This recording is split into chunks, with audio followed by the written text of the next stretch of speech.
আমাদের শরীরে প্রতিদিন লক্ষ লক্ষ কোষ নিজে থেকেই মরে যাচ্ছে। শুনে ভয় লাগলেও সত্যটা হলো এই মৃত্যুই আপনাকে বাঁচিয়ে রাখছে। এই অদ্ভুত কিন্তু চমকপ্রদ সত্যটাই বুঝতে সাহায্য করেছেন ব্রিটিশ জীববিজ্ঞানী স্যার জন সালস্টন।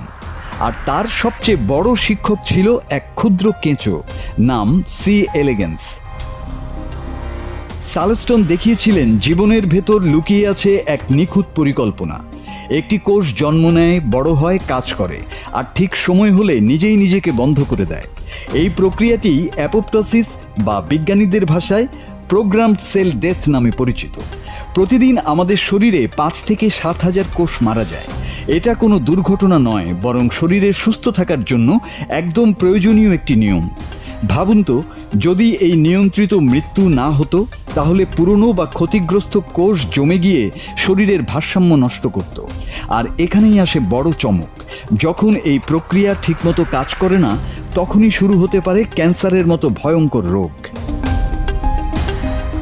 সালস্টনের গবেষণার সবচেয়ে অবাক করা দিক ছিল তিনি একটি ছোট্ট কেঁচোর শরীরের প্রতিটি কোষের জন্ম থেকে মৃত্যু পর্যন্ত পুরো লাইফ ম্যাপ তৈরি করেছিলেন। আগে কখনো এত নিখুঁতভাবে এই জটিল প্রক্রিয়া বোঝা যায়নি। তিনি আরও দেখান কিছু বিশেষ জিন এই কোষের জীবন মৃত্যুর সিদ্ধান্ত নিয়ন্ত্রণ করে। অর্থাৎ আমাদের শরীরের ভেতরে প্রতিনিয়ত এক নিঃশব্দ প্রোগ্রাম চলছে, যেখানে প্রতিটি কোষ জানে কখন বাঁচতে হবে আর কখন সরে যেতে হবে।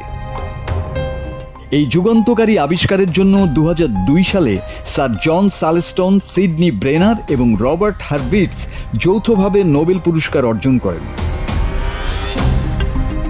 শেষ পর্যন্ত এই সত্যটা আমাদের একটা গভীর শিক্ষা দেয়। জীবনের সবচেয়ে বড় রহস্য অনেক সময় সবচেয়ে ছোট জীবের মধ্যেই লুকিয়ে থাকে, যেখানে একটি ছোট কেঁচো পুরো মানব জীবনের রহস্যের দরজা খুলে দিতে পারে। মাসুদ হাসান, বাংলা টিভি।